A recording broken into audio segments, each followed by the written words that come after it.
उत्तर प्रदेश में चुनावी सरगर्मी बढ़ने लगी है। मेरे साथ इस वक्त मौजूद हैं उत्तर प्रदेश के कैबिनेट मिनिस्टर स्वामी प्रसाद मौर्य जी। स्वामी जी, बहुत स्वागत है आपका आज तक पर।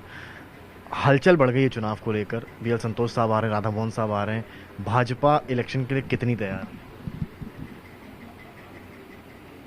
पूरे जोश खरोश के साथ भारतीय जनता पार्टी फिर से 2022 विधानसभा चुनाव उत्तर प्रदेश का जीतने की तैयारी कर चुकी है और उसी क्रम में हमारे सभी वरिष्ठ नेताओं के कार्यक्रम लगेंगे और जिस तरीके से 2014, 2017, 2019 में भारतीय जनता पार्टी ने सभी चुनाव पर कमल खिलाया है, विजय परचम लहराया है, उसी तर्ज पर 2022 विधानसभा चुनाव उत्तर प्रदेश में भी हम विजय परचम लहराएंगे, पूर्ण प्रचंड बहुमत की सरकार बनाएंगे।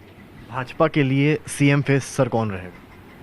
स्वाभाविक रूप से जब वर्तमान में मुख्यमंत्री जी हैं योगी आदित्यनाथ जी और उन्हीं के नेतृत्व में चुनाव लड़ा जाएगा, तो अभी तो फिलहाल हमारे पास चेहरा है। जब चेहरा है तो हमें दाएं बाएं झांकने की आवश्यकता नहीं है। आपने पिछली बार कहा था कि जो नेतृत्व होगा वो डिसाइड करेगा कि सीएम फेस कौन रहेगा, तो इसको देखते हुए क्या आप एक तरफ कह रहे हैं आप नेतृत्व जो है डिसाइड करेगा, और आप जब भारतीय जनता पार्टी ने तय कर दिया कि मुख्यमंत्री योगी आदित्यनाथ जी के नेतृत्व में 2022 का चुनाव लड़ा जाएगा, तो स्वाभाविक रूप से चेहरा अपने आप स्पष्ट हो गया। स्वामी प्रसाद मौर्य जी क्या सोचते हैं इस बारे में? जो पार्टी सोचेगी वही स्वामी प्रसाद मौर्य सोचेंगे।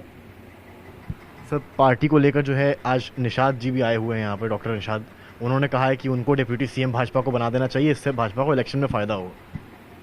अब ये उन्होंने अपनी इच्छा जाहिर की है, लेकिन वो भारतीय जनता पार्टी के नहीं हैं, सहयोगी दल के रूप में है। सहयोगी दल के रूप में उन्होंने अपनी कोई बात रखी है। अब पार्टी उसे मानती है नहीं मानती है उसके लिए बाध्य नहीं है।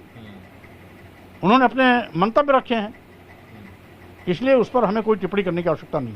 डॉक्टर निषाद ने यह भी कहा है कि अगर पार्टी उनके साथ नहीं जाती है तो जो गत उनकी पंचायत चुनाव में हुई थी वही इस इलेक्शन में भी हो सकती है। अब भारतीय जनता पार्टी की गति होगी या नहीं होगी, लेकिन निषाद पार्टी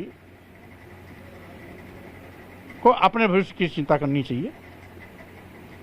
वो भारतीय जनता पार्टी के सहयोगी दल है, इसलिए भारतीय जनता पार्टी उनका सम्मान करती है। लेकिन जब भारतीय जनता पार्टी नहीं रहेगी तो निषाद पार्टी कहाँ रहेगी, इसलिए उनका वजूद भी भारतीय जनता पार्टी पर ही निर्भर है। सर, डिप्यूटी सीएम की बात आप क्या सोचना है आपका? कि वो कह रहे हैं कि अगर Keshav Maurya being OBC face वो डिप्यूटी सीएम बन सकते हैं, तो निषाद जो 160 सीट माना जाता है कि कब्जा है यूपी में, तो वो क्यों नहीं बन सकते? वो बार बार यही बात दोहरा रहे हैं। अब इस तरीके से अगर जातिवार चेहरे तय होंगे तो हजारों जातियां हजारों सीएम एक साथ तो बन नहीं सकते।